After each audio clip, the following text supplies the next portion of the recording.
लीजिए। गाड़ी संख्या 13413। ഒരു റെയിൽവേ സ്റ്റേഷൻ ഒരു യാത്രയുടെ സ്റ്റാർട്ടിംഗ് പോയിന്റ് മാത്രമല്ല, ആയിരക്കണക്കിന് ആളുകളുടെ സ്വപ്നങ്ങളും കാത്തിരിപ്പുകളും ദിവസവും ഇവിടെ നിന്നുമാണ് തുടങ്ങുന്നത്. ആ യാത്ര കൂടുതൽ നല്ലതും സുരക്ഷിതവും മോഡേണും ആക്കാനുള്ള ഒരു പുതിയ അധ്യായമാണ് പരപ്പനങ്ങാടി റെയിൽവേ സ്റ്റേഷൻ. ഞാൻ എഞ്ചിനീയർ ലത്തീഫ്, ഡിയാനി ഗ്ലോബൽ കൺസൾട്ടിംഗ് LLPയുടെ co founder and principal consultant ആണ്.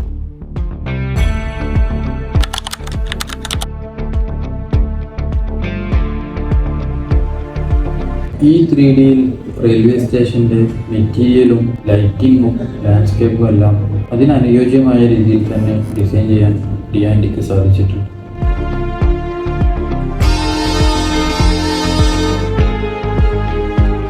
പരപ്പനങ്ങാടി ഒരു നാട്ടുമ്പുറത്തുള്ള ഒരു റെയിൽവേ സ്റ്റേഷൻ ഒരു മെട്രോ സ്റ്റേഷൻ ലുക്കിലോട്ട് കൊണ്ടുവരണം എന്നുള്ള അതിയായ ആഗ്രഹത്തിന്റെ പുറത്ത് നമ്മളൊരു കോൺസെപ്റ്റ് IRDC സദേൺ റെയിൽവേക്ക് പാലക്കാട് കൊടുക്കുകയുണ്ടായി. സ്വാഭാവികമായിട്ടും ഭയങ്കര ചലഞ്ച് ചെയ്യുന്നു. ഭയങ്കര സ്പാനിലുള്ള വലിയ സ്പാനിലുള്ള കനോപ്പികൾ വരുന്നുണ്ട്. പിന്നെ ആ കനോപ്പി റെസ്റ്റ് ചെയ്യുന്ന പില്ലേഴ്സ് ഒക്കെ സാൻഡ്, അതായത് ഒരു സീഷോർ ഏരിയയാണ്, കടലിന്റെ തീരദേശത്ത് തന്നെയാണ് ഈ നിൽക്കുന്നത്. ഫൗണ്ടേഷൻ കോംപ്ലിക്കേഷൻ, ഡ്രോപ്പിംഗ് ഏരിയയിലുള്ള കോംപ്ലിക്കേഷൻ, പിന്നെ 100% അറിയാലോ RCCയിലോട്ട് പോകാൻ പറ്റില്ല. റെയിൽവേ എന്നാൽ തന്നെ ഇരുമ്പാണ്, സ്റ്റീൽ ബിൽഡിങ്ങിലോട്ട് പോകണം. പിന്നെ ഒരു എസ്തെറ്റിക് സൈഡ് മാറ്റണം, ഭയങ്കര ബ്യൂട്ടിഫിക്കേഷനിലോട്ട് കൊണ്ടുവരണം. പിന്നെ ഇവരെ നോംസ് ഒക്കെ, അതായത് ഈ റെയിൽവേയുടെ റൂൾസ് ആൻഡ് അവരെ കോഡുകൾ സ്റ്റാൻഡേർഡ്സ് 100% ഫോളോ ചെയ്യണം. പിന്നെ ഒരു പ്രൈവറ്റ് സെക്ടറിൽ പ്രാക്ടീസ് ചെയ്യുന്ന നമ്മൾക്കാണെങ്കിൽ അത് വെക്കാനും പറ്റില്ല. അത് NIT IIT പോലുള്ള നാഷണൽ ലെവലിലുള്ള ഇൻസ്റ്റിറ്റ്യൂഷൻ്റെ ഒരു വെറ്റിങ്ങും കൂടി വേണം. അപ്പോൾ ആ ലെവലിൽ വേണം നമുക്കിത് ഡിസൈൻ ചെയ്യാൻ. മെറ്റീരിയൽ ആണെങ്കിലും ഇവരെ സ്പെക്കിൽ പെടുകയും വേണം. അങ്ങനെ ഒരു ഹൈലി കോംപ്ലിക്കേറ്റഡ് പ്രൊജക്റ്റ് ആയിരുന്നു നമ്മളെ